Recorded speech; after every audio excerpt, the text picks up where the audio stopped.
Perfecto, muchísimas gracias. Bueno, pues em, como comentábamos, estamos dando oportunidad a que se conectaran los demás, pero bueno, también en atención a su puntualidad, pues vamos a dar inicio.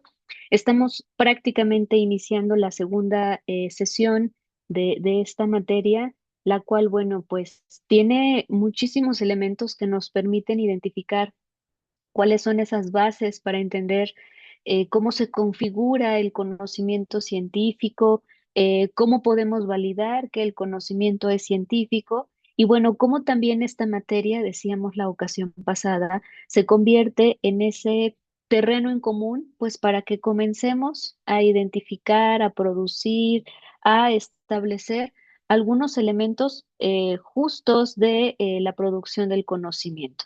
Un posgrado pues también nos va a demandar eso, producir conocimiento científico y será la epistemología quien nos brinde esas herramientas. La intención, a modo de encuadre y un poquito de recordatorio de lo que estuvimos revisando la sesión pasada, la intención de esta materia es que podamos distinguir los principales paradigmas contrapuestos que se dan en las ciencias sociales y de qué manera se van integrando.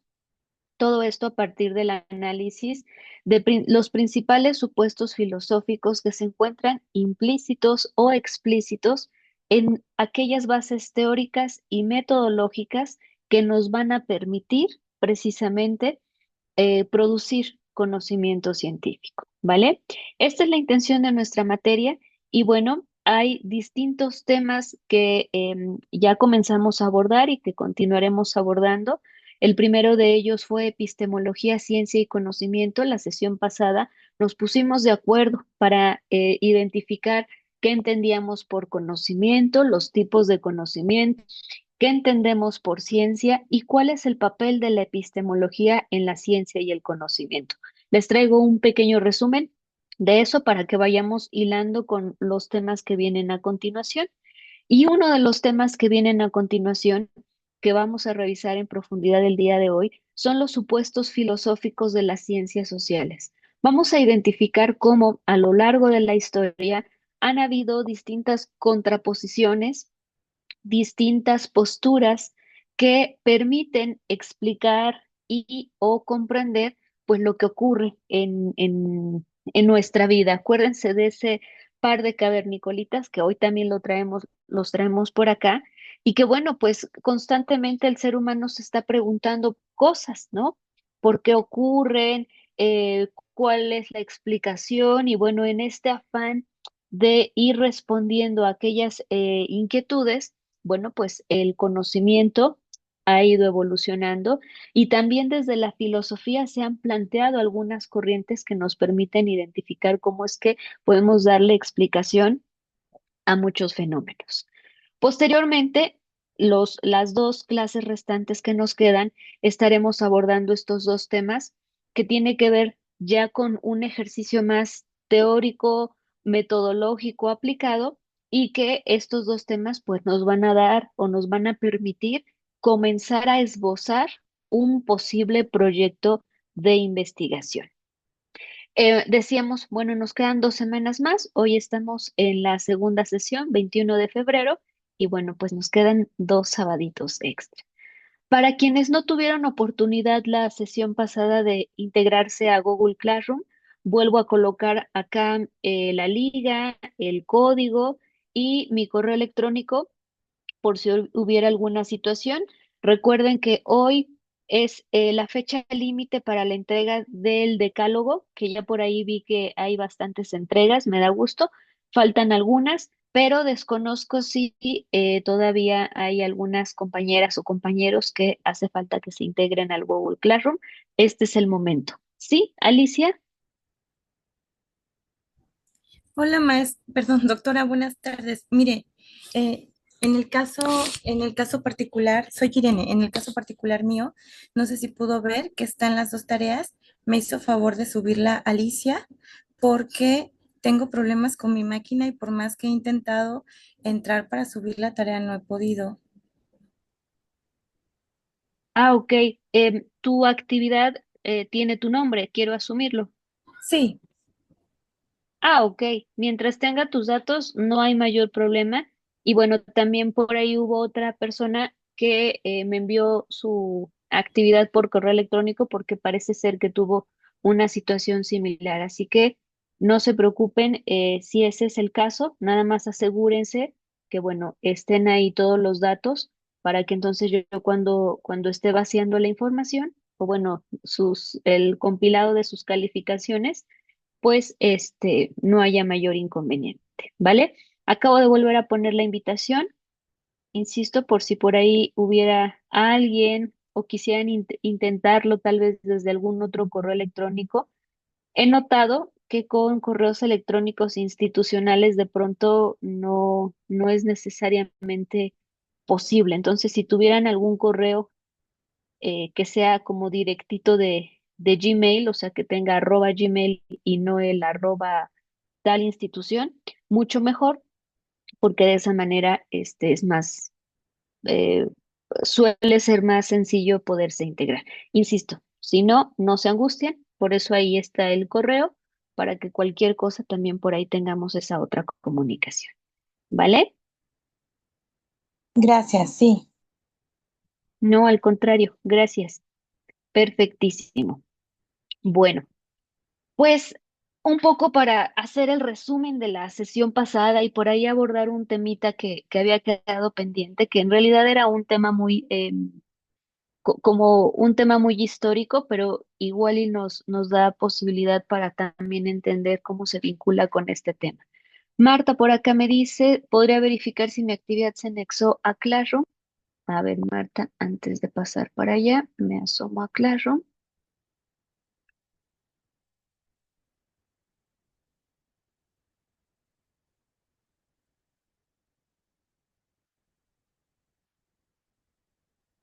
A ver, aquí tengo las entregas. Ah, pero abrí todas.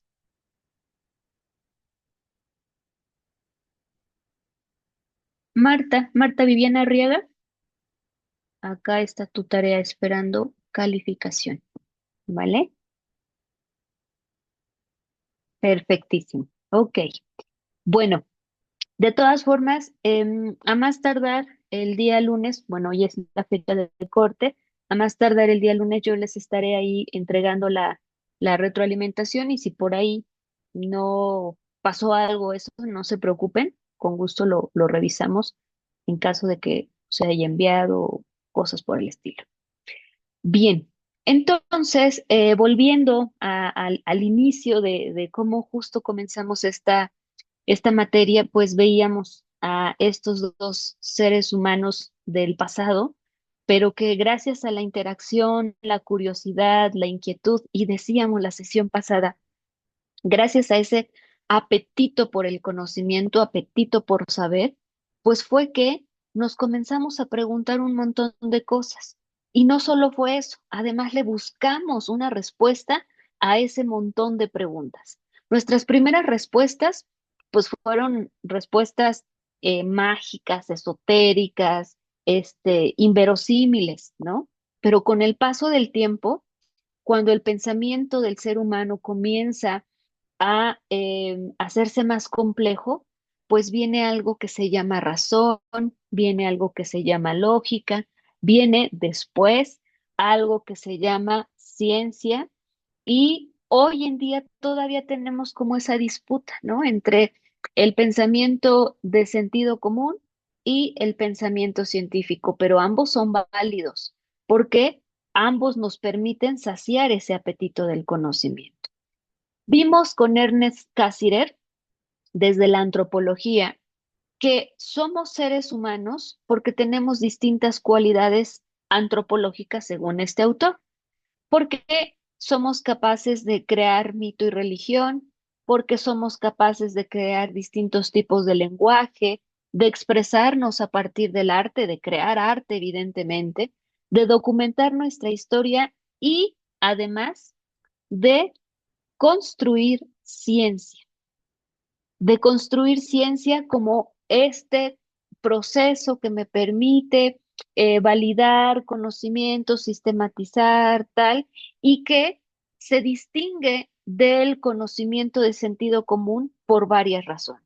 Pero antes de ello también revisábamos qué entendíamos por conocimiento. De manera general, así como estos dos pares de cavernicolitas, o bueno, este par más bien de cavernicolitas, pues que están compartiendo conocimiento.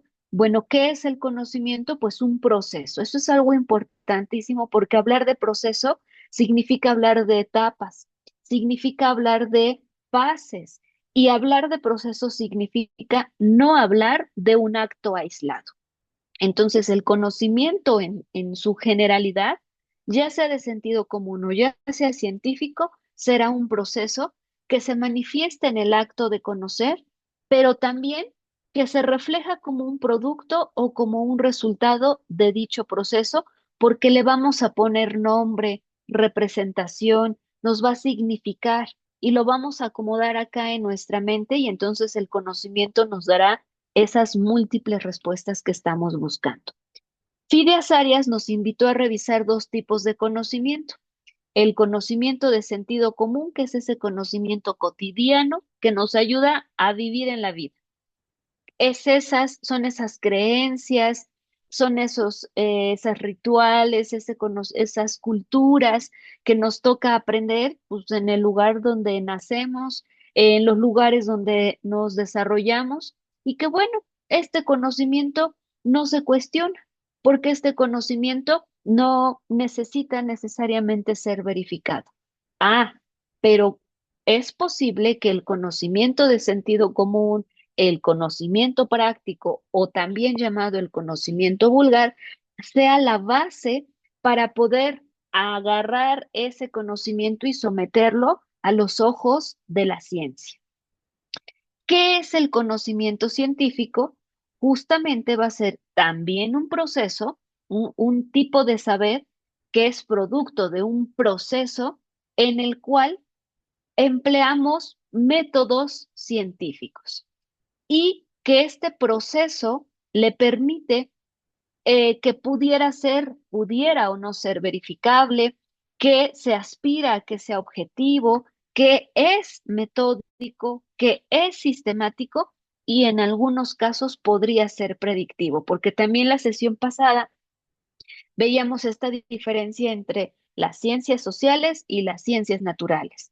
Las ciencias naturales son verificables, son predictivas, pero las ciencias sociales puede que sean o no verificables, puede que sean o no predictivas, porque acuérdense de lo que ya les platicaba con Pierre Bourdieu, que la maldición de quienes estudiamos las ciencias sociales, pues es que nuestro objeto de estudio habla, y eso complejiza muchas cosas. Ya hablaremos de eso. Y dice acá otra cosa muy, pero muy importante para entender qué es conocimiento científico, y es esta cualidad de que nos podemos equivocar. El conocimiento científico, claro que puede incurrir en fallas, errores o equivocaciones. Y como ejemplo poníamos esto que me pasó cuando hacía mi maquetita del sistema solar. ¿Se acuerdan que Plutón, pues yo en la primaria me dijeron que era un planeta? Después me enteré que no era un planeta, que era un planetoide. Y justo ahí es cuando el conocimiento científico, claro que tiene esta cualidad, es falible.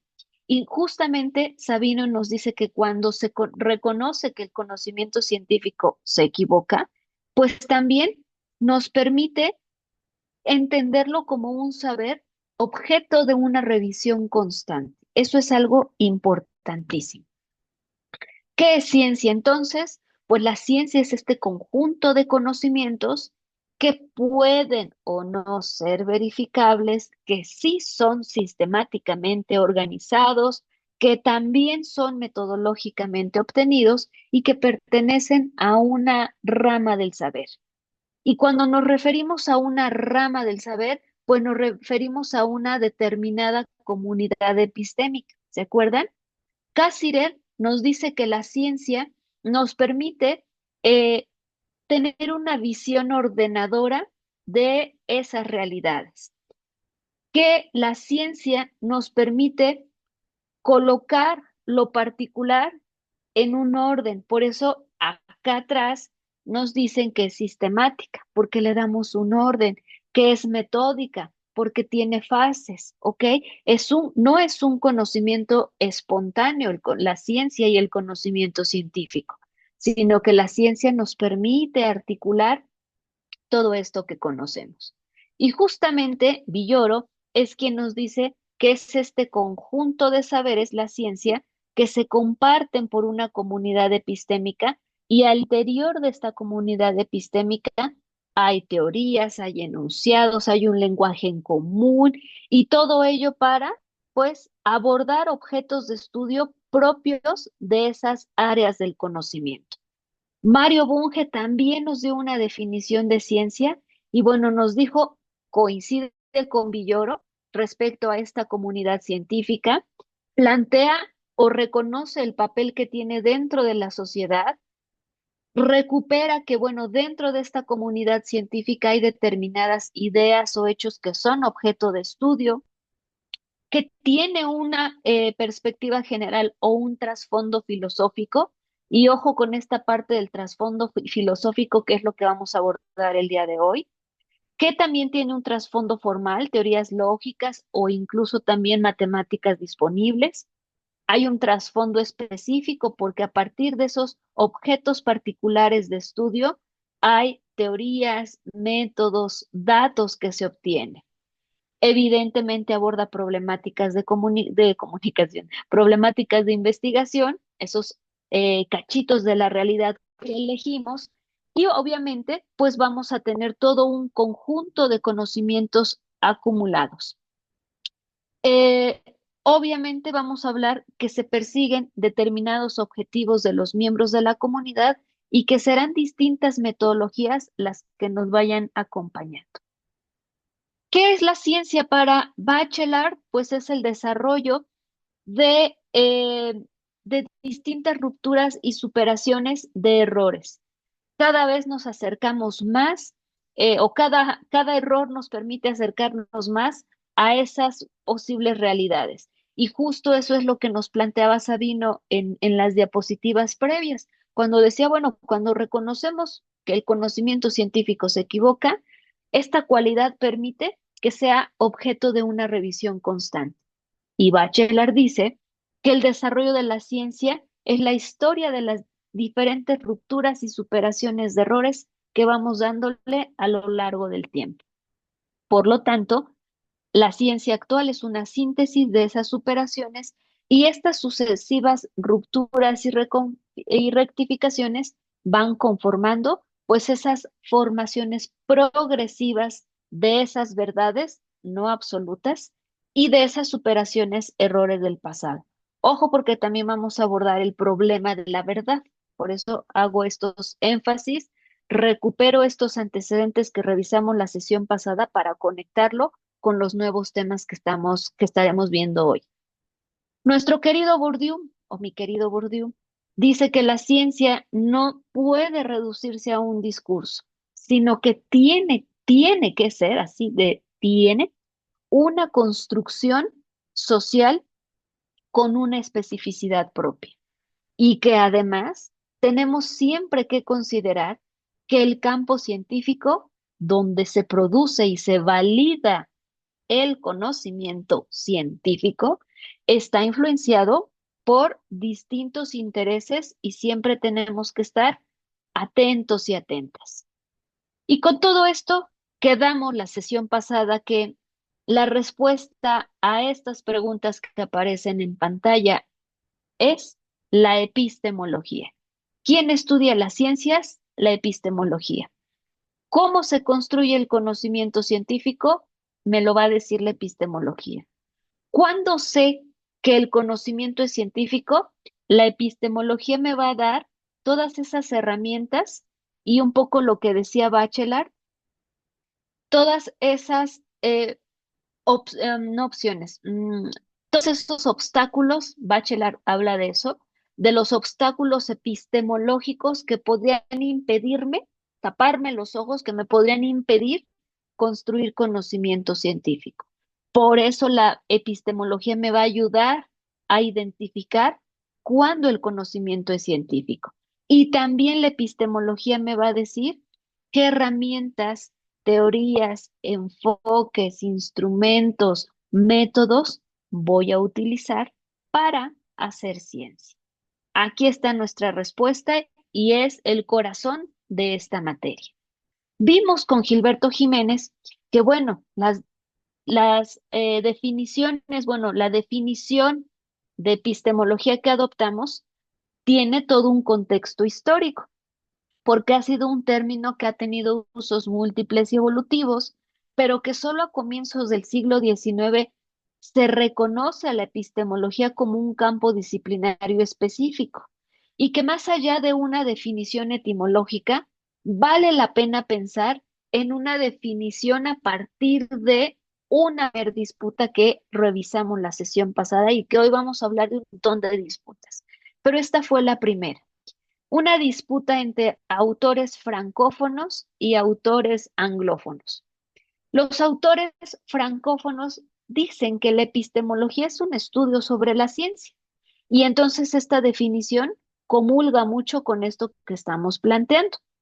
No obstante, hay otra postura que plantea a la epistemología como la teoría del conocimiento, como el estudio sobre el conocimiento, y que incluso en algunos casos puede ser sobre el conocimiento en general, sobre el conocimiento ya dado, ¿ok? En tanto que la postura francófona te dice cómo se construye el conocimiento científico. Por eso Jiménez nos dijo que a partir de esta postura que adoptamos, la francófona, se puede afirmar que la epistemología va a interrogar la naturaleza y el valor de principios, conceptos, métodos y resultados de la ciencia. Por eso es que esta definición, nuevamente, comulga con estas preguntas detonadoras que planteábamos hace un ratito. Así, la epistemología, desde este planteamiento, será un discurso crítico, reflexivo, y va a discutir constantemente y a dialogar sobre los fundamentos y el alcance de todas esas proposiciones y métodos científicos. Y nos quedamos acá. La sesión pasada, bueno, vimos más cosas, pero este fue como un resumencito, un resumen para poder conectar de manera más fluida con los siguientes temas. Pero esto nos faltó y quedamos que, de acuerdo con Gilberto Jiménez, bueno, el campo de la epistemología pues ha tenido distintos momentos históricos, un antecedente remoto, uno mediato y uno inmediato. Y observen las épocas.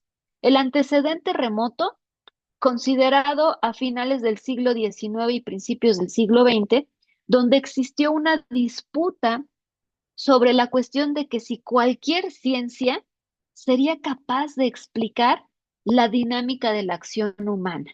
Y fue ahí, ojo, momento histórico para quienes estudiamos ciencias sociales, que Dilthey comenzó a hacer como esta primera, levantó la mano y dijo, hey, acá estamos las ciencias del espíritu. Claro que en esa época no lo pelaron, pero fue un antecedente muy importante para considerar las ciencias sociales, el papel de las ciencias sociales y evidentemente el papel de la epistemología en las ciencias sociales. Luego, este antecedente inmediato que fue en los años 20, en donde el conocimiento se plantea, adquiere fuerza la postura no la de las ciencias del espíritu, la otra postura. Y donde dice, bueno, el conocimiento científico tiene que fundar previsiones, lo que implica que tenemos que subsumir, que tenemos que adecuar casos particulares a leyes generales. Lo que está aquí se tiene que acomodar a las realidades sociales. Y en los años 60, pues comienza una ruptura importante porque se habla de una crisis de este planteamiento que te dices que todo tiene que ser generalizable. Por eso hablamos de la crisis del positivismo. Entra Thomas Kuhn y nos dice, pues es que el conocimiento científico se equivoca. Thomas Kuhn entra y dice, bueno, en este texto la estructura de las revoluciones científicas incorpora la noción de paradigma. Paradigma como ese modelo de hacer, para hacer ciencia, para validar ciencia, o las ciencias, más bien, y pues dice, ¿qué crees? Pues que la verdad no es la verdad absoluta, sino que podemos llegar a verdades provisorias que tendrán que ser sometidas a una revisión constante.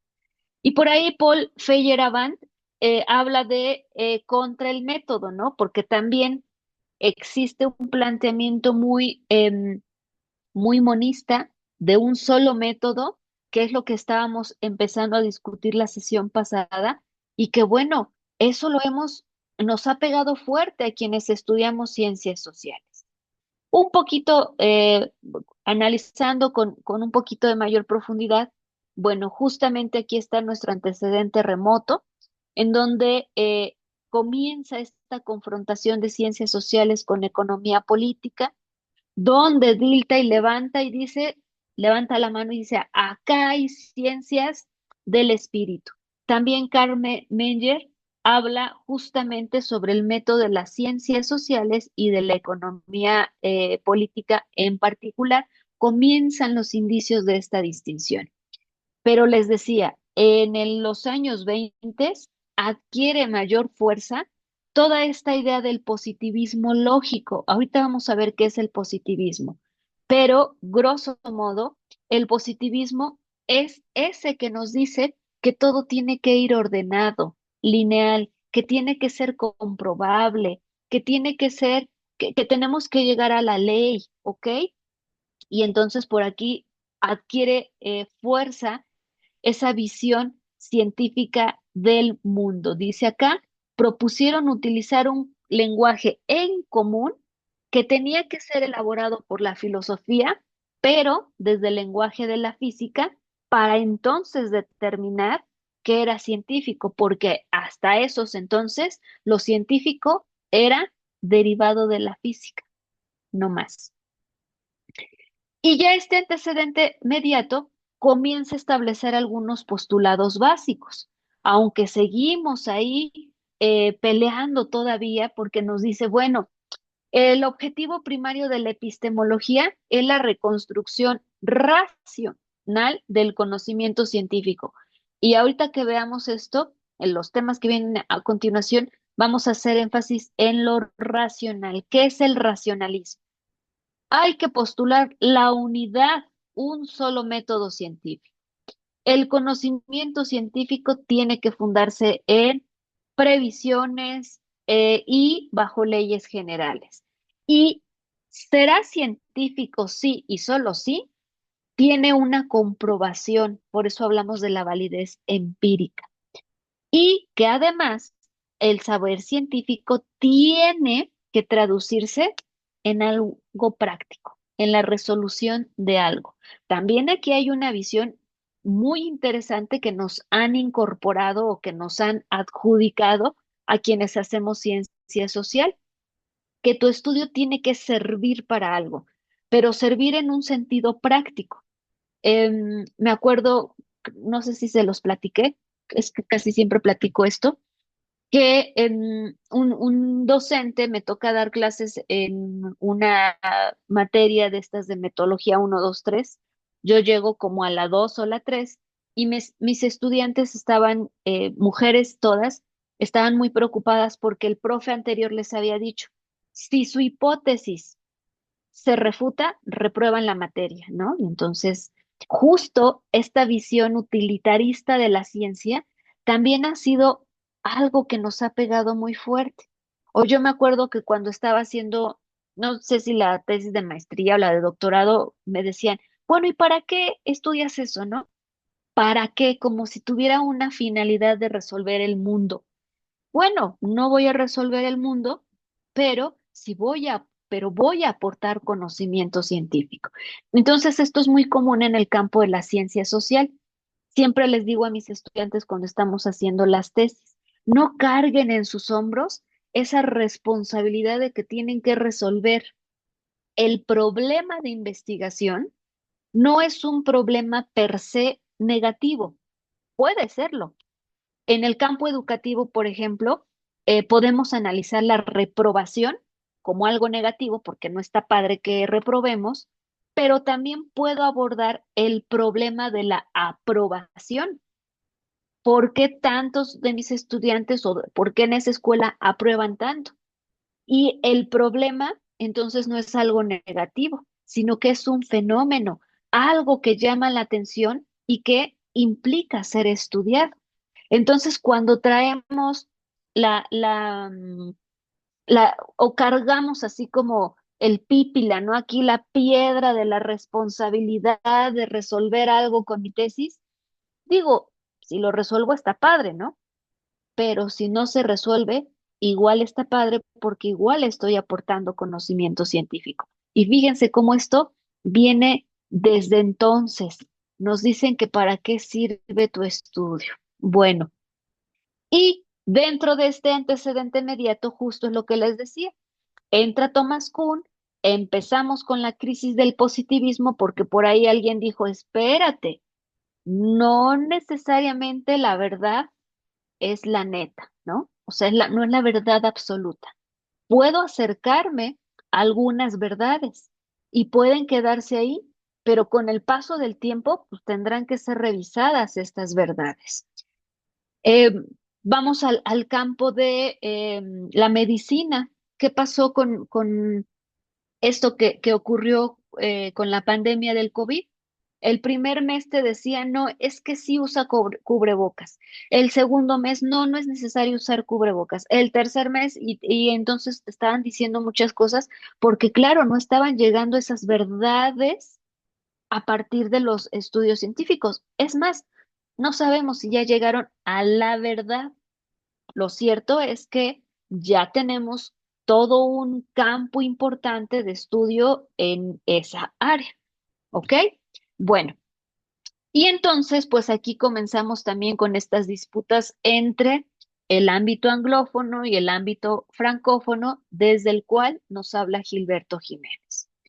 Bien, dice Bourdieu, Chamboderón y Passerón que la epistemología nos permite enriquecer y precisar el conocimiento científico del error y de las condiciones que lo hacen posible y a veces inevitable, porque sí, habrá condiciones que inevitablemente nos van a llevar al error y estamos construyendo conocimiento científico. Por eso es tan interesante este planteamiento que hacía Sabino por acá. ¿Dónde está el planteamiento de Sabino? Ya me pasé. Aquí. Cuando se reconoce esta posibilidad de falla, se acepta también la imposibilidad de obtener conclusiones absolutas y definitivas.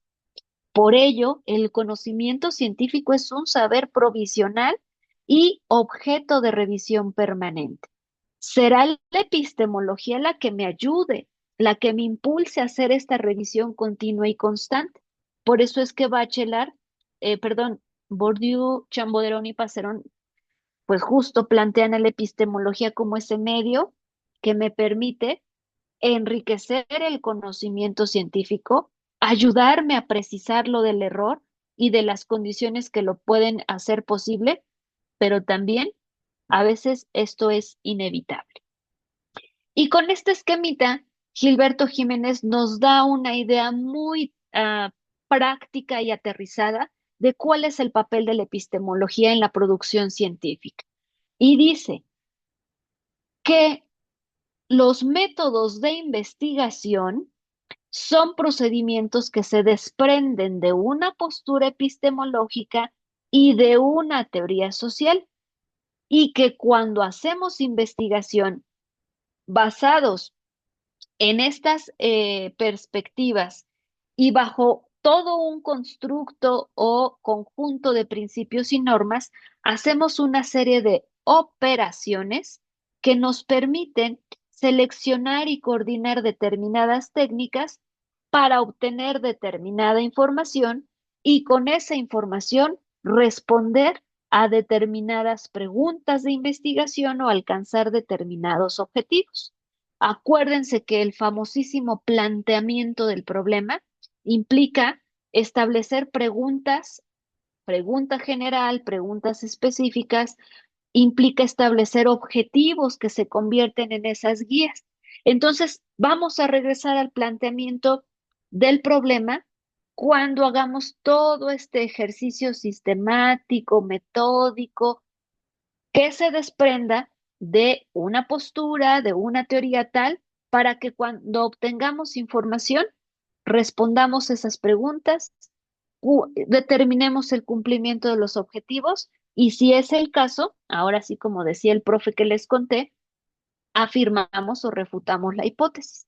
Pero para llegar, para regresar a esto, antes tengo que hacer todo ese caminito investigativo. Y con esto cerramos un poquito la sesión anterior y dijimos, bueno, ¿qué es la epistemología? Y hablamos de nuestro edificio de 3 pisos. El edificio. El científico estudia realidades. El epistemólogo, el aquí, científico estudia realidades.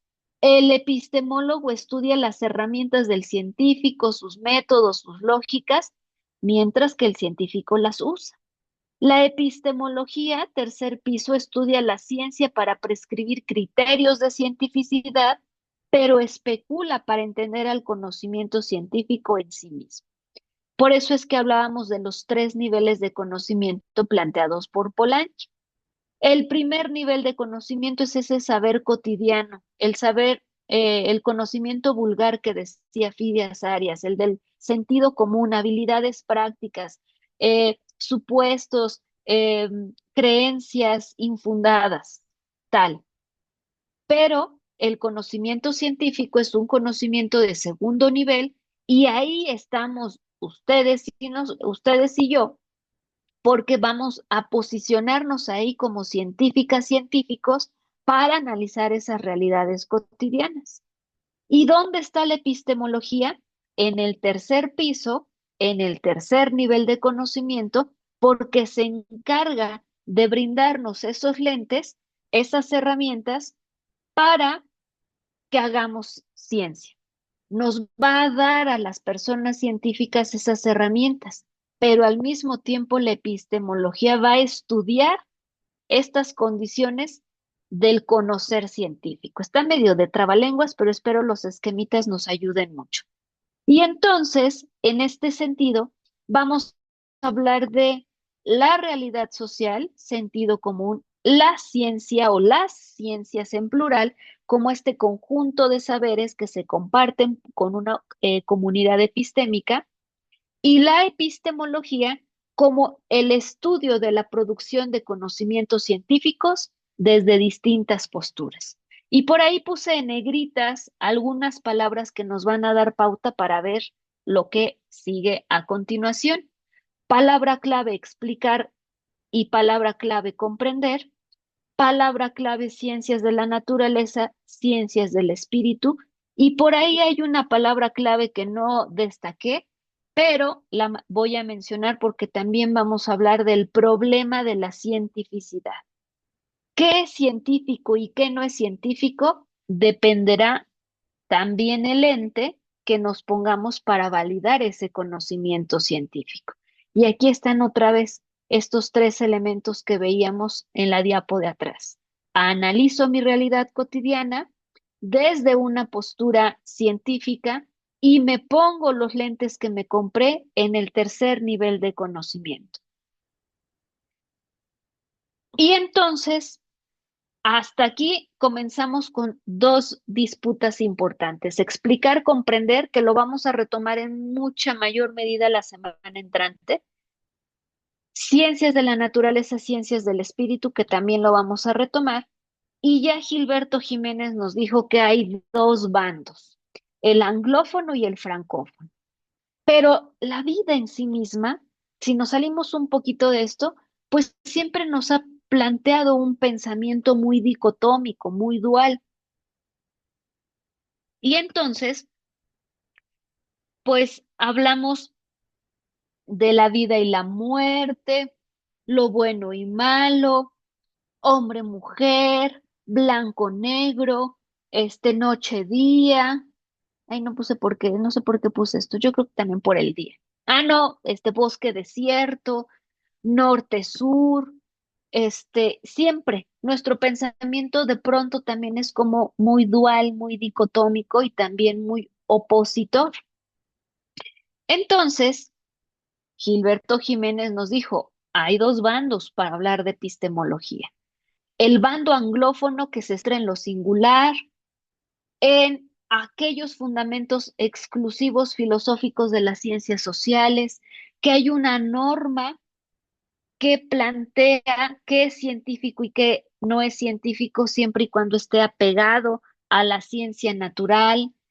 Em, y a partir de este pensamiento anglófono, hablan de la ciencia blanda, nos dicen a quienes estudiamos ciencias sociales que somos las ciencias blandas o incluso la no ciencia. Y aquí también se establece el papel de la estadística. Sin embargo, el ámbito francófono comienza a distinguir la especificidad de las ciencias naturales con relación a las ciencias naturales, que unas son históricas, otras no son históricas, o que incluso pudieran ser históricas, que hay un pluralismo en la manera de ofrecer explicaciones o comprensiones, que el concepto de ciencia no es uno, sino que el, los, el concepto de las ciencias son históricos, analógicos, y las ciencias naturales no son para nada la norma o el molde universal para hablar de que algo es científico o no lo es. Ojo con esto porque es importantísimo y lo vamos a seguir discutiendo.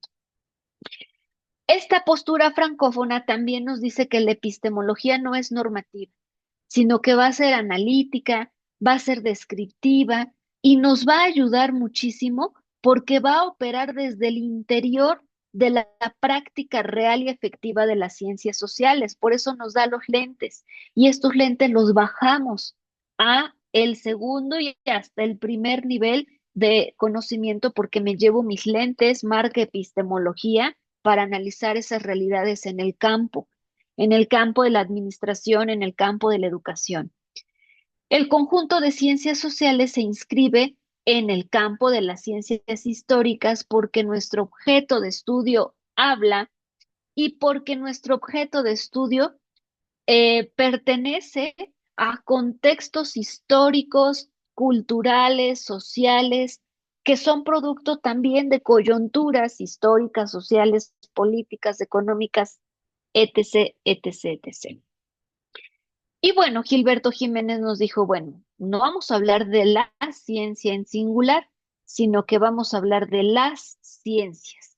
Y por eso es que critica esta definición que plantea Petit Robert, donde habla del valor universal, de un método, etcétera, de lo verificable tal, y Gilberto le dice, espérate, porque vamos a hablar de las ciencias, ¿ok? Y entonces, al hablar del problema de qué es científico, qué no es científico, la ciencia natural, la ciencia normativa, las ciencias históricas, las ciencias blandas o no ciencias, viene algo bien interesante que plantean nuevamente Bourdieu, Passerón y Chamboderón, donde dicen, cuando se ha establecido como tesis lógica que todos nuestros conocimientos deben fundarse en la observación, y que debe procederse de los principios hacia los hechos y de los hechos hacia los principios, vamos a hablar del problema del conocimiento científico.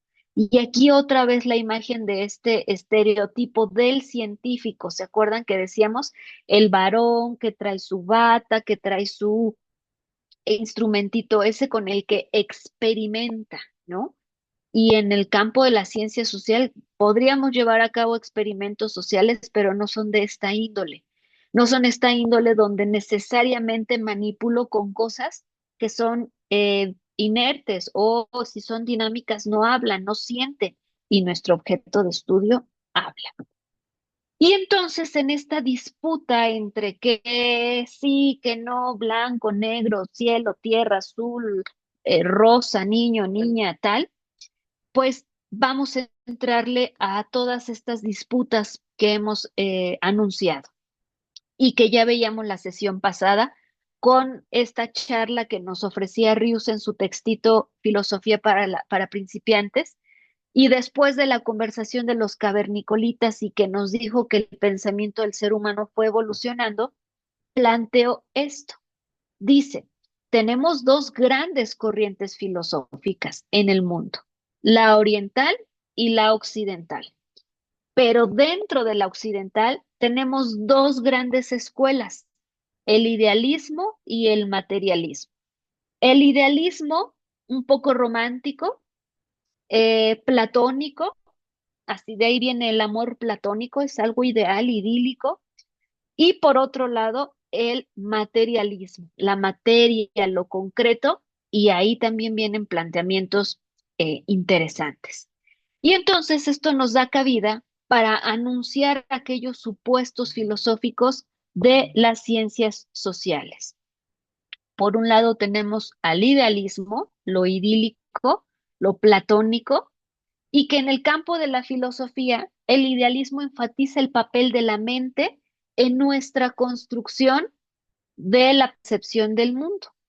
La realidad no es algo externo y dado, sino que se está influenciada por cómo la interpretamos. Hay un libro muy interesante de Paul Watzlawick, se escribe con W, Watzlawick, y este libro de Paul Watzlawick se titula ¿Es real la realidad? Y con esta pregunta, pues anuncia, ¿no? Que el ser humano va creando estas percepciones del mundo, va construyendo sus propias realidades. Bueno, me acordé ahorita de ese título por lo que les estoy platicando, porque la realidad no está dada, sino que es construida por la persona que lo interpreta. Y ojo, que este es un elemento un elemento filosófico importantísimo en una postura de la epistemología e incluso dentro de la epistemología y del campo educativo tenemos algo que se llama constructivismo, ¿no? Que bueno, también el constructivismo es considerado como un elemento epistémico porque justo permite la construcción del conocimiento. Bueno, el idealismo entonces es un principio filosófico que influye en esta postura epistemológica que vamos a analizar la siguiente semana, que ahorita vamos a platicar un poquito. Y bueno, también influye en estas ideas en donde pues es el ser humano quien va haciendo esa construcción de la realidad, no copia, una construcción independiente, contextual, dinámica, con sentido y significado. Así, la mente le impone ciertas categorías y estructuras a la experiencia y le da forma a la percepción de la realidad. Aquí hay un autor, filósofo, Kant, que también tiene mucha influencia en el campo de este planteamiento constructivista que les decía. Sostiene que el conocimiento se construye a partir de la interacción entre la mente y lo que vivo. Y este, insisto, es un insumo de un paradigma epistemológico, de un tipo de lentes que me puedo poner para analizar las realidades desde la ciencia. Y entonces, bueno, ya veíamos con Kant lo que plantea y ya les decía, ¿no? Esta parte platónica. Y por ahí les recomiendo cómo andamos de tiempo. No, yo creo que véanlo. Por ahí hay un videíto interesante, bueno, varios videitos interesantes en YouTube. Nada más póngale mito de la caverna y les explica. Platón hace una alegoría y dice, bueno, a partir del mito de la caverna, y entonces platica que hay dos personas que están al interior de una cueva, pero en esta cueva solo se observan sombras. Y entonces estas dos personas, o estas personas más bien, todo el tiempo van conociendo el mundo a partir de sombras.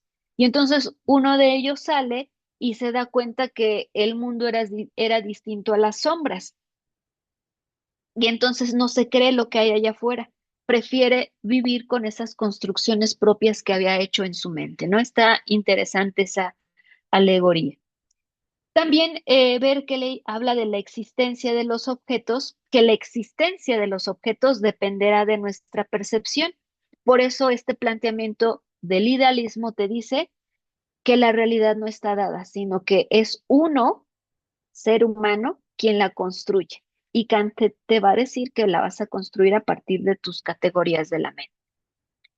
Ahora, ejemplos de ello, podemos identificar asuntos muy abstractos y subjetivos, como la belleza, la justicia, que pueden ser entidades perfectas y eternas y que a lo mejor están independientes de las mentes individuales, pero que lo que percibimos pues son meras copias imperfectas de estas realidades porque estamos construyendo, ¿ok?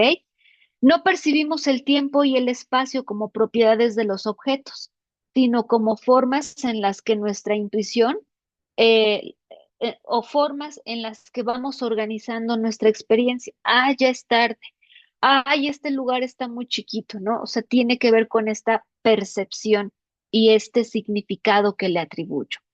Pero ahí viene su opositor, el materialismo. El materialismo le dice a los idealistas, estás chiflado, ¿no? No, nada de que acá hay cosas, nada de que acá hay sentidos. No, no, no, no. La materia, lo tangible, es todo lo que existe. No hay nada que exista fuera de la materia o independiente de ella. La conciencia y el pensamiento son resultado de la actividad cerebral, pero no como un asunto platónico, ideal de interpretación, no, sino como una actividad cognitiva de algo que es material y es tu cerebro, ¿ok? Porque el cerebro se puede tocar, ¿no? Bueno, no lo podemos tocar así, pero es algo concreto, no es abstracto, es concreto. Rechaza evidentemente cualquier entidad inmaterial como el alma, el espíritu o Dios. El idealismo lo reconoce, el alma, el espíritu, la creencia, lo que siento. El materialismo te dice, estás chiflado o chiflada. El materialismo busca explicar los fenómenos naturales y sociales a partir de causas materiales sin recurrir a explicaciones sobrenaturales o espirituales. Justo aquí viene esta oposición fuerte a nuestro par de cavernicolitas, porque el materialismo les diría, no, ¿cómo crees que llueve porque así lo dijo Tlaloc? No, o sea, estás mal, ¿no? El idealismo diría, bueno, desde tu creencia, eh, desde la religión que profesas o en lo que tú crees, tendrá sentido para ti pensar que llueve porque Tlaloc así lo quiso. O sea, no lo descarta, lo reconoce. Y el materialismo le dice, ahí te ves. Ahora, hay tipos de materialismo interesantes. El de Bacon, que es un materialismo filosófico, plantea que el conocimiento proviene de los sentidos y que el objeto de la investigación es la naturaleza. O sea, lo que veo es lo que existe. Pero ahorita viene otra postura que lo opone y no es el idealismo, pero también concilia. Por eso son tan interesantes estos supuestos filosóficos. Y luego viene un par de materialismos interesantísimos, porque aquí sí recuperan una especie de dimensión subjetiva. El materialismo histórico y dialéctico, propuestos por Marx y Engels, plantean precisamente que la conciencia social son determinaciones o son determinadas a partir de estructuras materiales, ¿ok?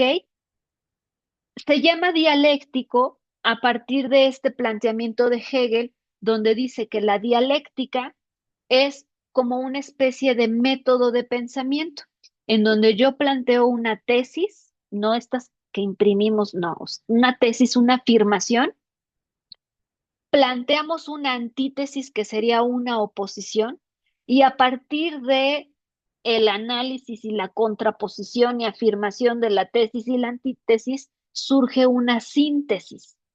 Y entonces, justo por eso, Marx y Engels hablan de algo dialéctico, o sea que el materialismo es el resultado de la oposición entre sí no y la síntesis de que se reconoce que hay cambio, que hay movimiento. Por eso dice la materia, lo material está en constante cambio y movimiento. Y este cambio se produce a partir de contradicciones internas. Reconoce ese halo subjetivo.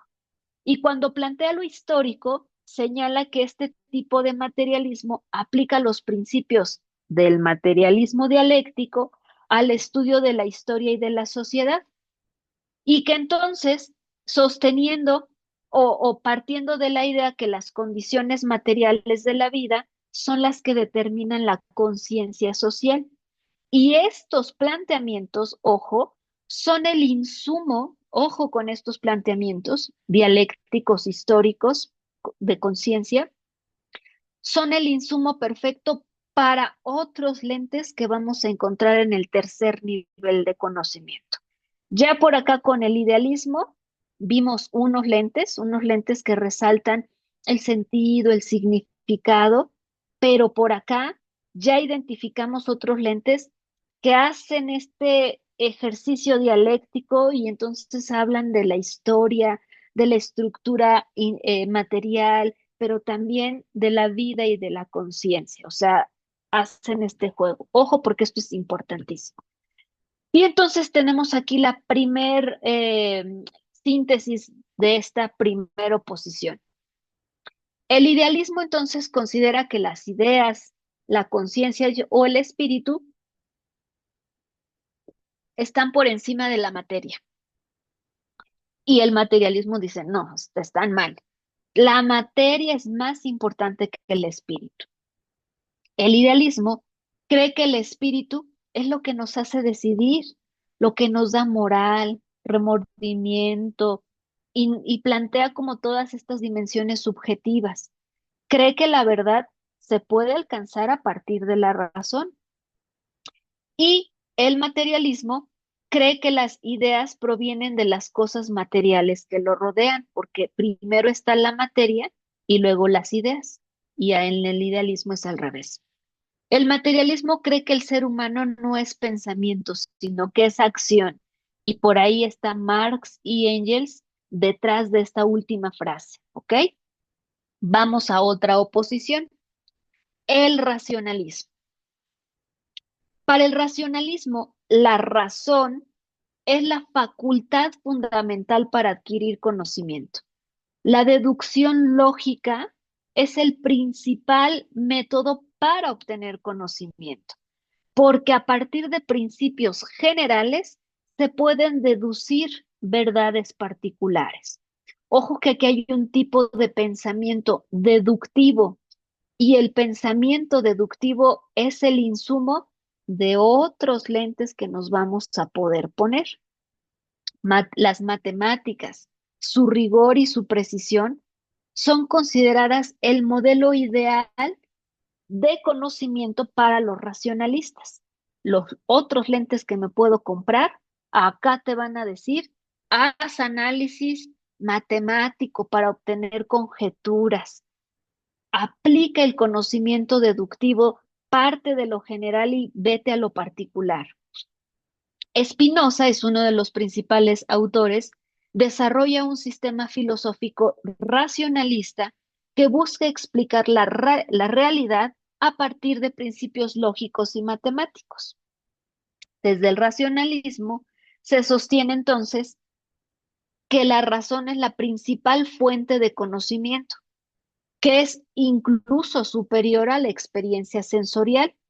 Experiencia sensorial implica nuestros sentidos, pero ojo, porque los racionalistas, me voy al último, dicen que los sentidos pueden engañarnos, por lo que no son una fuente confiable de conocimiento. Por eso tenemos que confiar en la matemática, porque nuestros sentidos nos engañan. Ahorita les cuento algo. Los racionalistas creen que existen verdades universales y que pueden ser conocidas a partir de la razón independiente de la experiencia. Y cuando les decía que ahorita les cuento algo, porque los sentidos nos pueden engañar, suelo platicar este ejemplo que un compañero de clases en el doctorado pues nos compartió y a mí se me quedó y dije, wow, sí es cierto que nuestros sentidos nos engañan. Porque en otro tenor podría ser, es verdadero porque lo vi, ¿no? Por ahí dicen, lo vi con mis propios ojos, ¿no? Y por eso le damos el carácter de cierto, verdadero. Pues, ¿qué te diría un racionalista? El ejemplo que nos compartió este compañero es este. Él creo que estudió algo sobre ingeniería, no, estudió ingeniería eléctrica, de electricidad, y luego estudió una maestría en matemática educativa y luego un doctorado en ciencias sociales. Está ahí medio rara la formación. Pero contextualizo, pues porque desde la matemática y desde la ingeniería, pues tienen algunos principios matemáticos y demás. Y él dice, bueno, unas líneas paralelas, pues siempre van a estar juntitas, pero jamás se pegan. O sea, es un principio. Jamás, principio geométrico, ¿no? Jamás unas líneas paralelas se van a juntar y si se juntan dejan de ser paralelas. Si partimos de esta premisa y consideramos que las vías del tren son líneas paralelas, entonces las vías del tren nunca se juntan. Claro que ya en alguna ruta, pues por ahí hay cruces, tal, ¿no? Pero partiendo del hecho de que las líneas paralelas de las vías del tren nunca se cruzan, si nos paramos y miramos al horizonte hasta donde alcancen a mirar nuestros ojos, vamos a ver cómo las líneas se juntan. ¿Qué hicieron nuestros ojos? Nos engañaron, porque nuestros ojos crearon esa ilusión óptica en donde las vías del tren se juntan. Y entonces dirían los racionalistas, ya ves, te dije que tus sentidos te pueden engañar. Y por ahí dirían otras posturas, no, pues es que como lo vi, es cierto, es verídico. Y el racionalismo te diría, no, los sentidos te engañan. Y entonces me parece interesante este ejercicio de las vías del tren, porque efectivamente, asumiendo una postura crítica un tanto racional, diríamos, pues claro, y ojo que esto de que los sentidos no se engañan es un planteamiento de uno de los obstáculos epistemológicos que nos dice Bachelard. Ese creo que lo vamos a ver creo que sí en la siguiente clase o en la última, no me acuerdo, cuando hablamos de aquello que nos puede nublar la vista cuando hacemos investigación. Y entonces puede que mis ojos ya estén bastante adecuados a mirar lo mismo. Y entonces cuando hago ciencia, pues veo lo mismo y no asumo esta actitud espectadora, ¿no? Esta actitud eh, de buscar más allá. Y entonces, este es un principio importante para entender que cuando vamos a construir conocimiento científico, no me voy a guiar de mis sentidos, no me voy a fiar necesariamente de mis sentidos. Y si me fío de ellos, antes tengo que entrenarlos. Y eso nos dice Bachelard con los obstáculos del obstáculos epistemológicos, y eso también nos dice Bourdieu cuando habla de las rupturas y vigilancias epistemológicas que ya iremos viendo. Pero lo subrayo para que lo vayamos recordando en la posteridad. Y bueno, los racionalistas te dicen que la razón es la fuente principal del conocimiento y la oposición es la experiencia. Y entonces los empiristas te van a decir no. La experiencia, lo que tú sientes, lo que tú vives, es la base del conocimiento. La experiencia sensorial es la única fuente de conocimiento porque lo ves, lo percibes, ves cómo el líquido A con el líquido B hierve, ¿no? No existen ideas innatas o conocimientos a priori. Todo conocimiento científico se adquiere a partir de la experiencia, o sea, a posteriori. Y por eso la observación, ojo que acá dijimos que el conocimiento, que los racionalistas dicen que los sentidos nos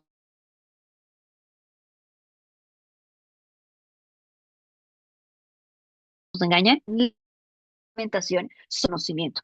Y entonces otra vez el estereotipo de ciencia, el empirismo, la experiencia. Por ahí hay un obstáculo de Bachelard que habla del empirismo coloreado, ¿no? O sea, como porque ocurre es y no es, según Bachelard. John Locke es uno de los autores que plantea justamente que la mente humana es como una tabula rasa, que cuando nacemos no hay nada ahí y que todas nuestras ideas se forman a partir de lo que experimentamos.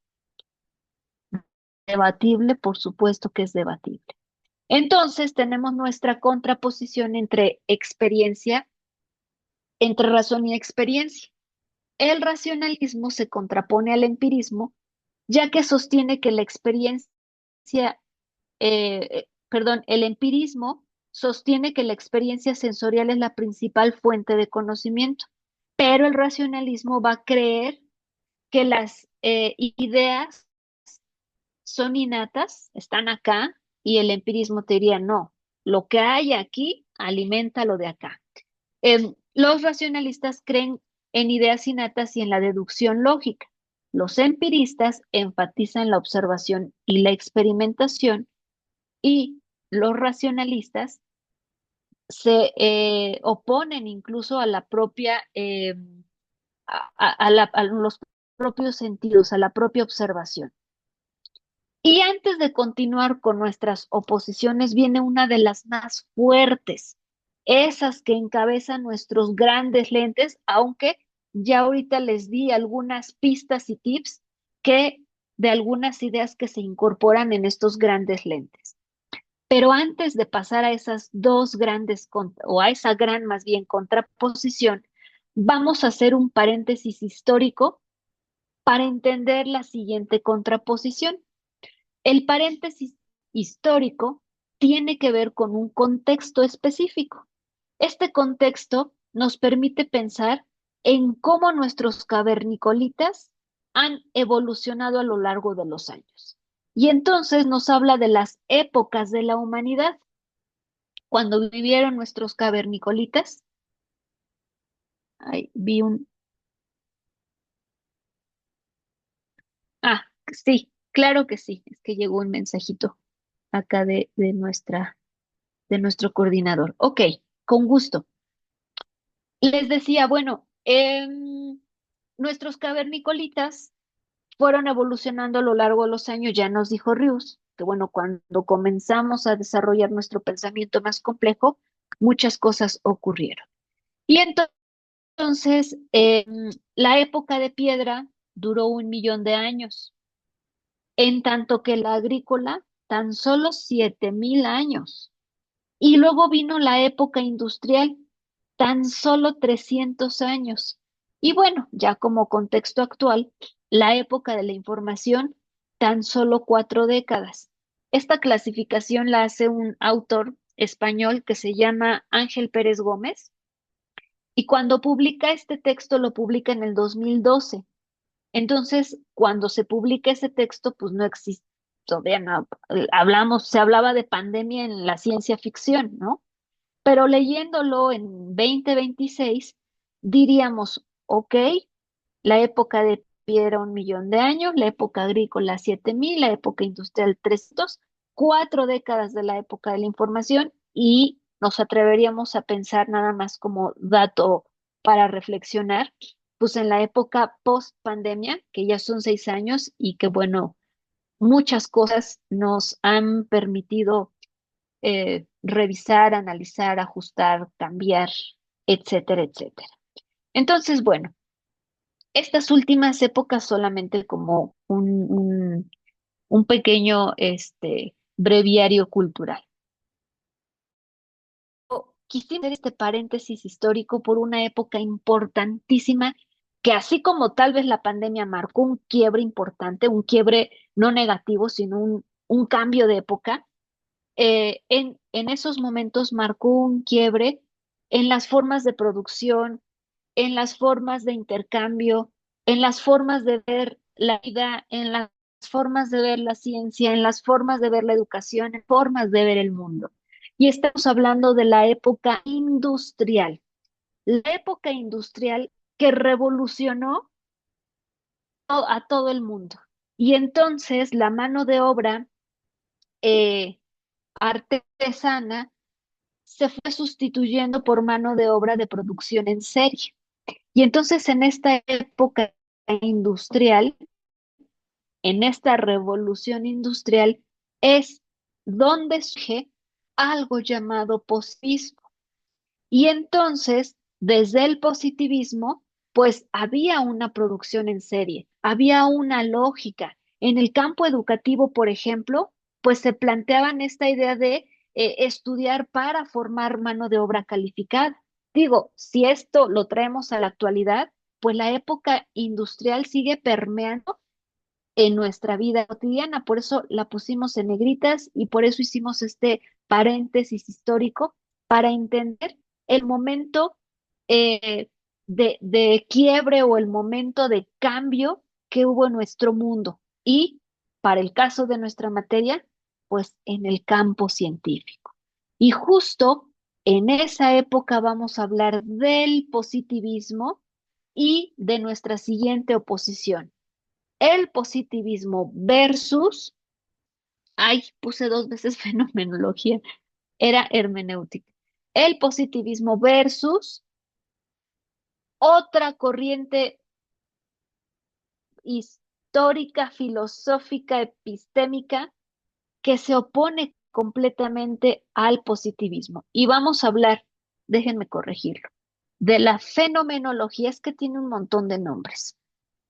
¿Dónde estoy? ¿En qué diapositiva estoy? Acá.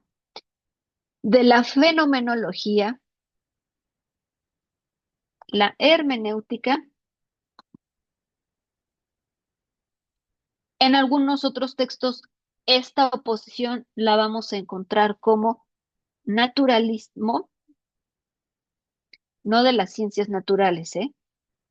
O interpretativismo.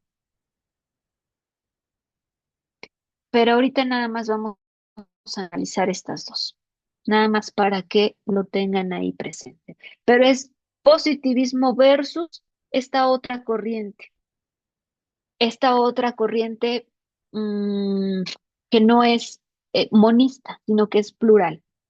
Pero comencemos con el positivismo.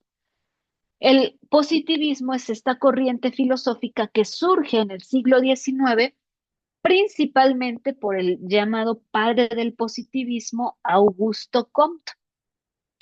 Comte creía que el conocimiento científico podía y debía usarse para mejorar la sociedad y para promover el progreso humano. Por tanto, rechaza cualquier tipo de especulación metafísica y cualquier tipo de idea abstracta que no pueda ser verificada empíricamente. Me regreso al empirismo. ¿Dónde está el empirismo? Ah, por el primerito, ¿verdad? Es que se me tapó aquí. No es idealismo, materialismo. Lo material, racionalismo, empirismo. Lo pasé hace rato y no me di cuenta. El conocimiento científico es válido siempre y cuando se valide experimentalmente, empíricamente, ¿ok? Se caracteriza por su énfasis en la observación empírica y el método científico como las únicas fuentes válidas del conocimiento. Observación.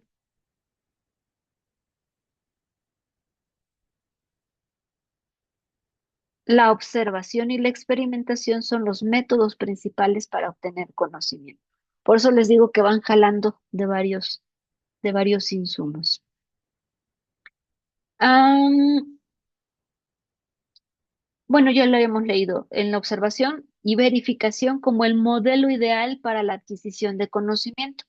El positivismo plantea establecer leyes y regularidades a partir de la observación de los fenómenos. Esta idea de que el método científico termine en el establecimiento de leyes viene de aquí, del positivismo. Algunos principios del positivismo es que busca la objetividad en la investigación, tratando de eliminar sesgos y aquellas interpretaciones subjetivas. Es una aspiración y claro que otros lentes lo buscan y se esfuerzan por ello, pero también los otros lentes reconocen que el ser humano, en tanto investigador e investigadora, pues es un ser humano con sus tripitas y su corazón.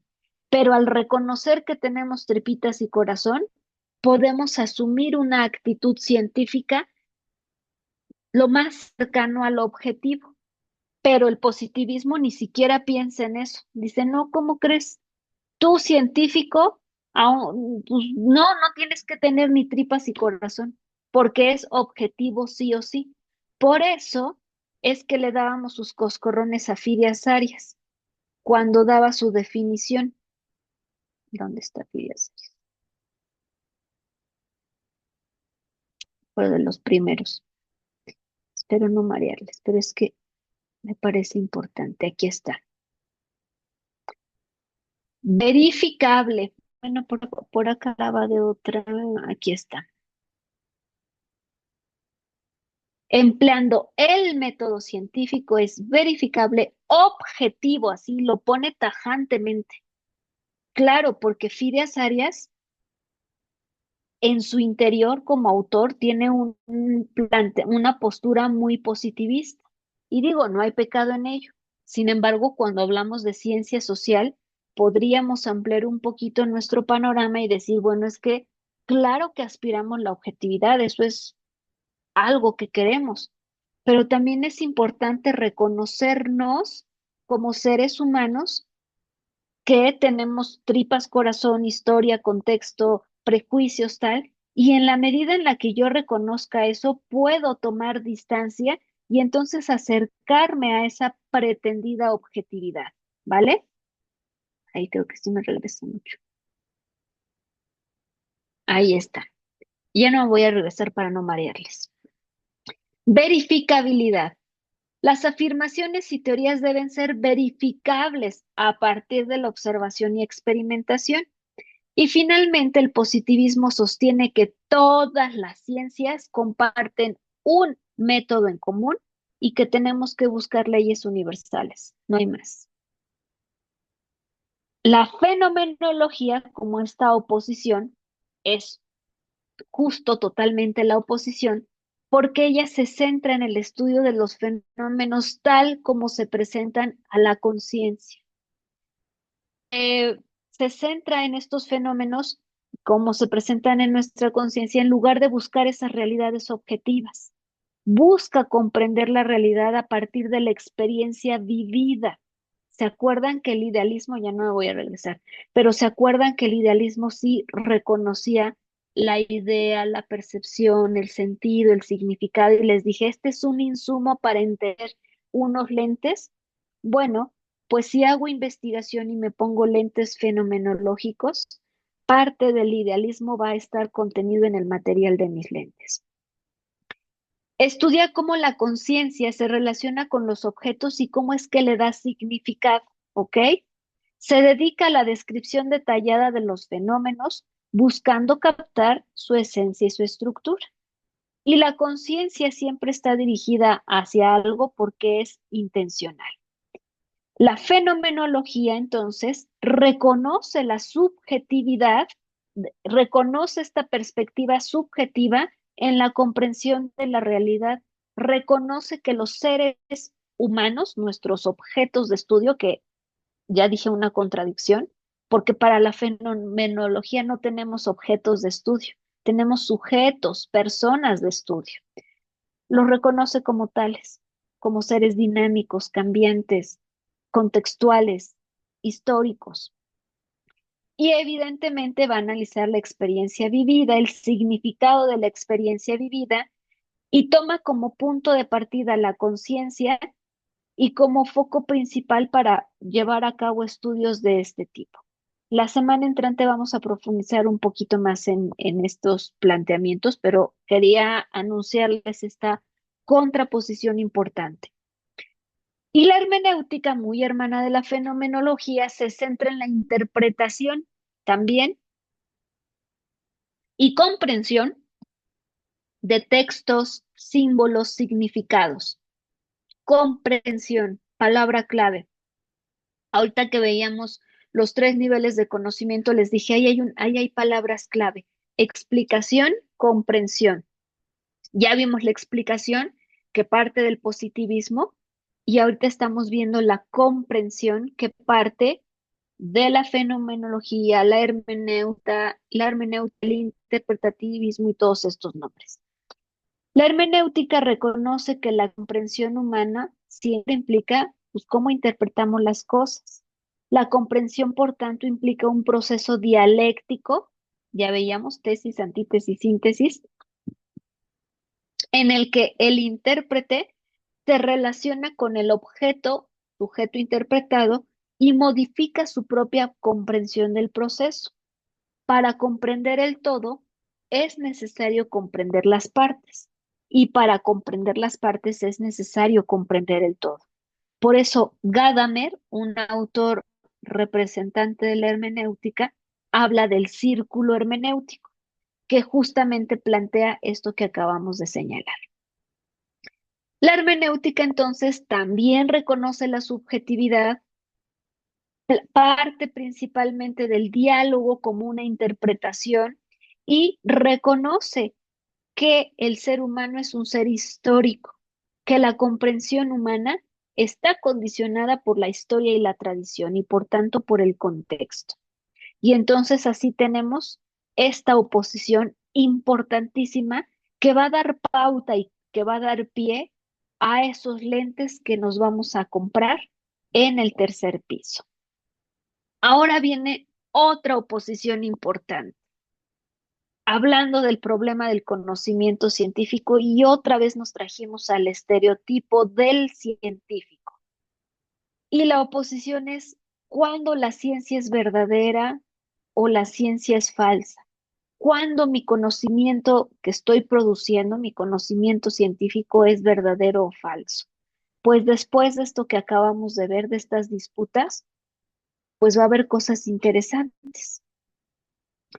Porque desde el positivismo, que es ese modelo imperante actual en la sociedad, como esa medida de lo válido en muchos casos, como el positivismo te dice, bueno, si es, como dice, si es comprobable, es científico. Incluso el eslogan, ¿no? Científicamente comprobado. Ah, no, entonces sí le creo. Y entonces aquí entramos al problema del conocimiento científico a partir de la verdad, como algo legítimo, como algo que es real. Y entonces dice Gilberto Jiménez que esto es un sesgo importante, porque si miramos la visión práctica de la ciencia, ¿para qué sirve la visión utilitaria que les decía hace un ratito? Cuando te preguntan, y bueno, ¿y para qué estudias eso?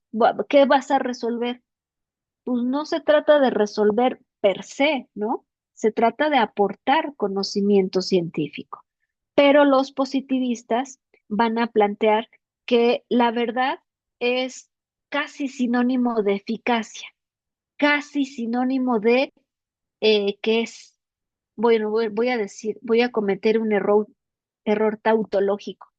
La verdad es algo cierto, es un error tautológico, pero es lo que nos pretende decir Gilberto Jiménez cuando nos acercamos a esta contraposición entre cuándo es ciencia verdadera y cuándo es ciencia falsa. El modelo tradicional de la ciencia te va a decir que es verdadero sí y solo sí porque se comprueba. porque se comprueba aquí y en China, porque incluso podemos establecer leyes. Es verdadero sí o sí porque es legítimo, porque resuelve cosas, porque tiene una visión utilitaria. Y entonces ahí vienen los comerciales cuando te dicen científicamente comprobado.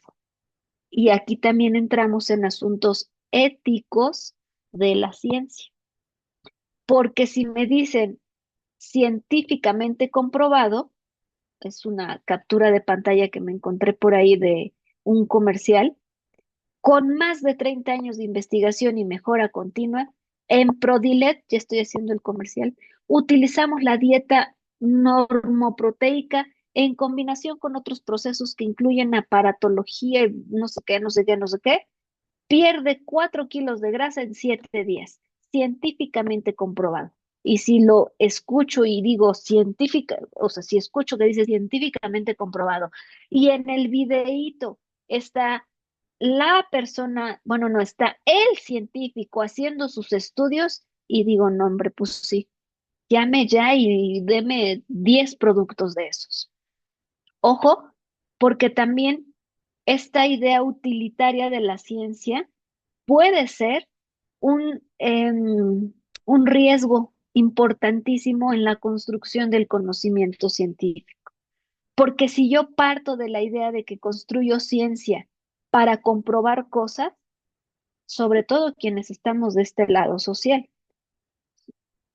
quienes están del otro lado, pues igual y es su función, seguramente es el fin último, ¿no?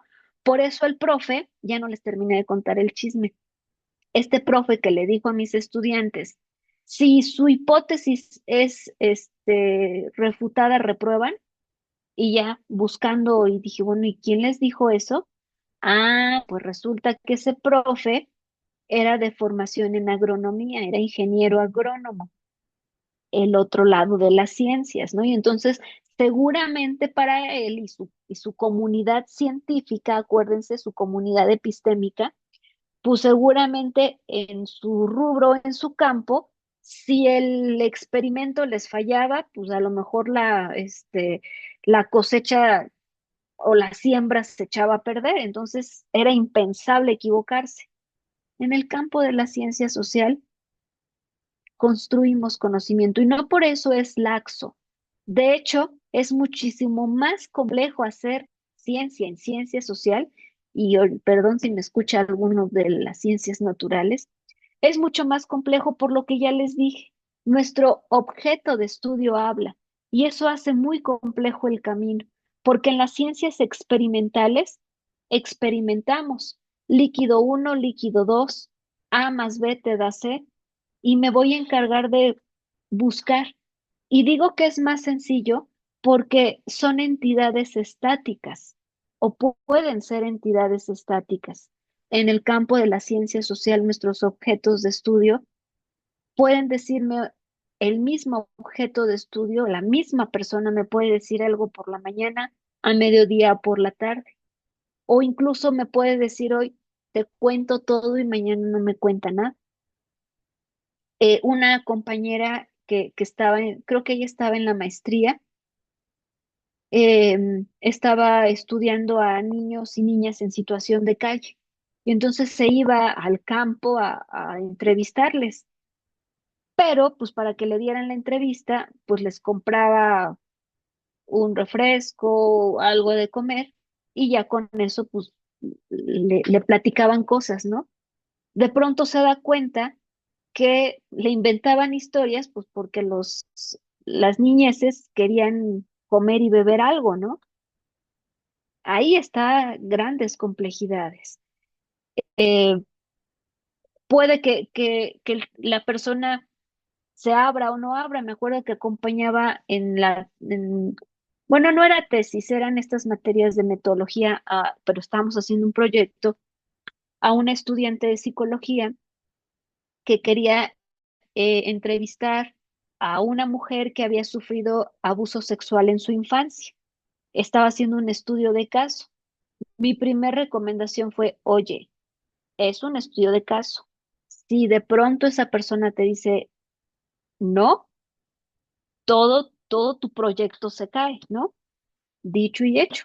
Le dio una entrevista y después le dijo, ¿sabes qué? No quiero más hablar del tema.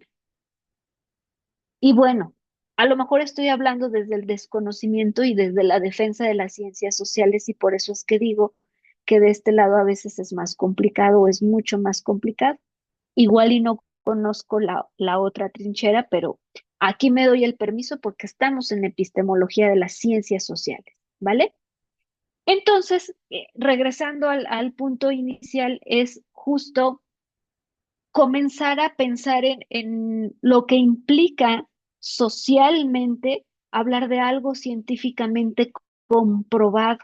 Y automáticamente nuestra mente y nuestro cerebro dice, es verdadero, es legítimo, es útil, lo compro. Y entonces, este estatuto de cientificidad viene justo de estos planteamientos positivistas, empiristas, tal vez materialistas, todo esto que veíamos. Y por ahí en un articulito que vamos a revisar en la posteridad, dice así, el estatuto de cientificidad otorgado a las ciencias sociales ha sido motivo de pugnas, reflexiones y sobre todo rupturas a lo largo de los años. Basta con remontarse a los siglos XVII, XVIII y XIX para identificar cómo fue constituyéndose la visión clásica de la ciencia a través de búsqueda de la verdad por medio del método científico que por excelencia permite explicar la realidad única y dada, todo en singular, a partir de leyes comprobables y universales que son exclusivos de las ciencias naturales, pero que se importaron a la producción del conocimiento científico en las entonces llamadas ciencias del espíritu, convirtiéndose en el modelo dominante que a la fecha continúa planteando la necesidad de una visión cartesiana en el estudio de fenómenos sociales, ya que ésta mira a la sociedad como un mundo determinista, dado, fragmentable, al cual es posible describir y explicar desde leyes causales. Fíjense qué interesante cómo todo este planteamiento filosófico, cómo este elemento positivista impactó tanto en la producción del conocimiento científico que, si me dicen científicamente comprobado, pienso en el estereotipo del científico. Pienso en el conocimiento científico como algo legítimo, verdadero, que sirve, que resuelve. Y claro que puede serlo, pero no es por antonomasia lo que existe, ¿ok? De modo que importar esta idea de ciencia propia de las ciencias naturales ha sido para las ciencias sociales una especie de grillete que limita y pone en cuestión las múltiples formas de construir el conocimiento. Pues esta perspectiva newtoniana, la positivista, sigue siendo para grandes sectores académicos un medio eficiente para validar el conocimiento científico y desacreditan en muchos casos aquellas perspectivas que rescatan esto del idealismo, fenomenología, hermenéutica que veíamos, ¿no? El sentido, el significado y la comprensión de los fenómenos sociales desde una perspectiva interpretativa. Así, el problema de la cientificidad y el problema del conocimiento científico nos lo introdujeron desde el positivismo, desde el empirismo inductivo, desde el racionalismo. El positivismo nos dice que todo conocimiento verdadero, ojo, es resultado de la interpretación de hallazgos perceptibles y verificables.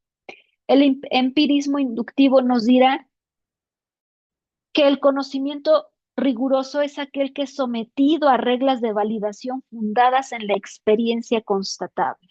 Y el racionalismo, acuérdense que vimos algunos de estos fundamentos filosóficos, señala que bueno, y hablamos del falsacionismo con Popper. Popper es quien plantea el falsacionismo en esta idea. La ciencia opera por falsación, dice Popper.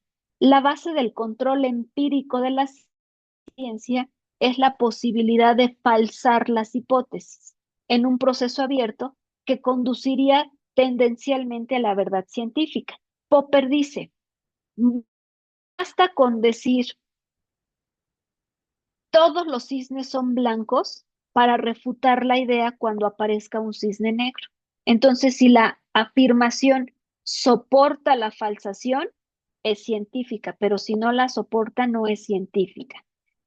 Fíjense, racionalismo, empirismo, como estos insumos que veíamos ahorita y que les decía, ojito aquí porque este es el insumo para un tipo de lentes.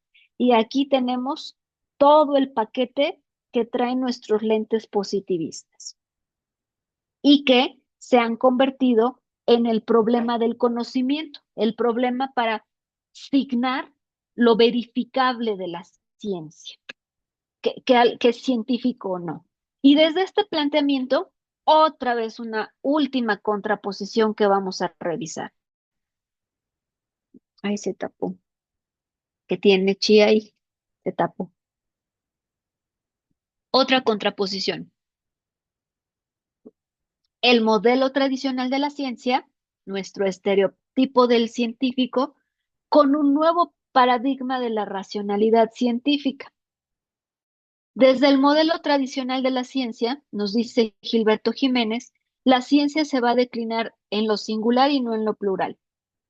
Por tanto, la ciencia va a adoptar una epistemología monista de un solo método que excluye desde el principio toda pretensión de diferenciar epistemológicamente las ciencias sociales de las ciencias naturales, porque como es una epistemología monista, hay un solo método universal para la ciencia. Tan, tan. Si la ciencia tiene que ser empírica, entonces tiene que ser experimental, si no, no es ciencia. La tarea básica de la ciencia es la predicción. Por eso le dábamos coscorrones a Fidias Arias cuando dice, el conocimiento científico predice aguas, Fidias Arias. Las ciencias exitosas tienen que explicar, verbo clave, y a la vez predecir eventos, incluyendo los actos de los seres humanos. Claro, en las ciencias sociales, la ciencia social experimental, pues también te puede ayudar a predecir cosas, ¿no? A partir de estos test, estas pruebas, estos diagnósticos que de pronto se hacen. Pero también identificamos que los seres humanos, pues hoy opinamos una cosa y mañana opinamos otra, o a lo largo del día, ¿no? Entonces es muy complicado predecir. La naturaleza es uniforme en el sentido de que está regida por leyes y por tanto, si P, entonces Q. En las ciencias sociales, arriesgadísimo hacer eso. Las teorías son sistemas deductivos, pensamiento deductivo. Hace un rato, en uno de los principios filosóficos, hablábamos del pensamiento deductivo.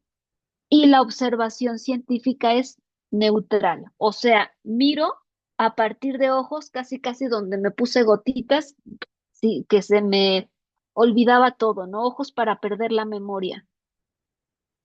Las, ¿Qué te diría Bourdieu o Bachelard? A ver, eres un ser humano con historia, con memoria. Cuando asumas la posición de científico o científica y te vayas a ese segundo nivel de conocimiento, ponte gotitas solamente para reconocer que eres un ser histórico y que desde esta postura científica y desde tu postura histórica vamos a hacer investigación y entonces vamos a hacer una especie de exorcismo. No lo dicen así, yo lo estoy interpretando. Y por otro lado, tenemos el nuevo paradigma de la ciencia. Existen fíjense, el nuevo paradigma de la ciencia reconoce algo importante. Que existen ciencias empíricas exitosas que no tienen por qué ser experimentales. La teoría de la relatividad, la geología, la biología evolutiva, etcétera. Es ciencia empírica, pero no experimental. Y eso es parte de un nuevo paradigma de la racionalidad científica. La tarea fundamental de la ciencia es la descripción y la comprensión, palabra clave, verbo clave, de fenómenos o eventos. Y la predicción desempeña un papel mínimo. La explicación, otro verbo clave, y la predicción de los eventos concretos y singulares no están al interés de la ciencia e incluso muchas veces están fuera del alcance. Las teorías científicas casi nunca son deductivas, más bien son representaciones de mecanismos y procesos causales que pueden ser observables o no. Y resulta, aquí está lo que les decía hace un rato, resulta imposible observar algo independiente de un esquema conceptual de referencia. Pero este hecho no socava la búsqueda de una de una pretendida búsqueda por la objetividad. Ojo, el conocimiento científico busca ser objetivo, pero tenemos que reconocer que esta objetividad, pues es eso que decía Galeano, ¿no? Es esa utopía que me esfuerzo por alcanzarla, ojalá que la alcance. Las ciencias naturales dicen que la alcanzan. En las ciencias sociales, ojalá que la alcancemos y nos vamos a esforzar al máximo por ello, pero tenemos que reconocer que como cientistas sociales, somos seres humanos históricos y por lo tanto nuestros ojos y nuestros sentidos tienen memoria. ¿Qué tengo que hacer? Ejercicios de ruptura epistemológica que vamos a revisar posteriormente. Por tanto, la epistemología de las ciencias sociales hoy implica una epistemología que distingue la especificidad de las ciencias naturales respecto a las ciencias sociales. Que vamos a hablar de un pluralismo explicativo, que el concepto de ciencia es histórico, que las ciencias naturales no son la norma universal de cientificidad, para nada, que la epistemología es analítica, descriptiva y no será normativa, y que el conjunto de ciencias sociales se va a inscribir en un campo de ciencias históricas, porque el objeto de estudio es histórico, es contextual y no puede alejarse de ese entorno. Así, la epistemología de las, ahí se me movió la diapo. La epistemología de las ciencias sociales es un campo de estudio fundamental que busca comprender cómo se construye el conocimiento científico y nos invita a reflexionar sobre la naturaleza del conocimiento social, los métodos de investigación y las teorías sociales. Y con estas tres últimas cosas, la naturaleza del conocimiento científico, los métodos de investigación y las teorías que le sustentan, podemos entonces recordar este esquemita que nos planteaba Gilberto Jiménez, donde decía, bueno, a la ciencia no le interesa cualquier observación, sino esa que está en el marco de una postura epistemológica, que se desprende una teoría social que me permite elegir determinados métodos, técnicas para obtener información y llegar a determinados objetivos. Eso dijo Gilberto Jiménez. Y entonces desde esta postura, la epistemología nos va a permitir reflexionar sobre la naturaleza del conocimiento, los métodos que elija y las teorías sociales. Y entonces, justamente con esto, podemos darle sentido, hablando de, y significado a los planteamientos con los cuales comenzamos con estos tres niveles. Aquí está la explicación y la comprensión, que la vamos a ver en la siguiente semana en profundidad. Acá está el problema de la cientificidad entre que si las ciencias de la naturaleza son la medida para analizar las ciencias sociales y ya nos dimos cuenta que no, y que vamos a analizar realidades sociales desde una actitud científica con una mirada epistemológica que hayamos elegido, ¿ok? Y con esto cerramos nuestra sesión del día de hoy y nuevamente la actividad va a ser ese mismo decálogo, pero ahora de esta sesión 2. La semana entrante vamos a revisar en profundidad estos posicionamientos positivistas, fenomenológicos, hermenéuticos, para que comencemos a vislumbrar cómo lo podemos aplicar en un posible proyecto de investigación acorde a nuestras áreas de estudio. ¿Vale? No sé si hay alguna duda, comentario, inquietud hasta aquí. En un momentito más se va a publicar en el Classroom la actividad, pero bueno, ya quedamos que si por ahí hubo algún inconveniente en subir, este, está el correo.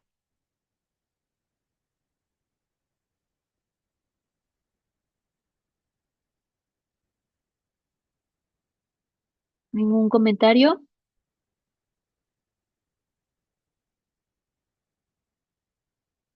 No, doctora Sandra, todo muy claro. Muchas gracias por la sesión. Gracias a ti, Rosy, por la compañía. Muy bien, pues, si no Doctora, hay comentarios. Ay, sí hay. sí, ¿Quién me habla? solamente, Irene. sí, solamente para entonces reafirmar, en dado caso de que esta tarea no pude subirla, pero ya se encuentra por parte de una de mis compañeras, ya la subió, ¿es necesario que se la mande por correo o por esta ocasión está bien? ¿Qué hago? Mira, vamos a cubrir todos los flancos. No me viene mal si también me la compartes por correo.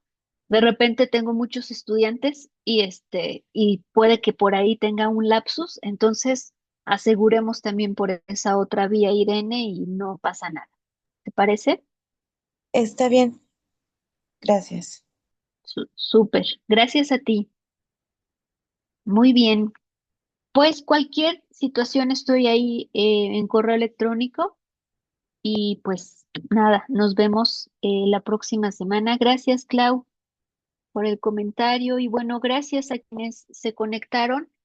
Siempre es bonito tener compañía y bueno, perdónenme por el protagónico, pero son temas extensos, pero ya habrá oportunidad de que podamos interactuar o en una de esas, por favor, interrúmpanme para que sigamos interactuando.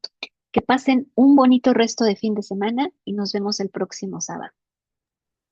Gracias, hasta el Gracias. próximo Gracias,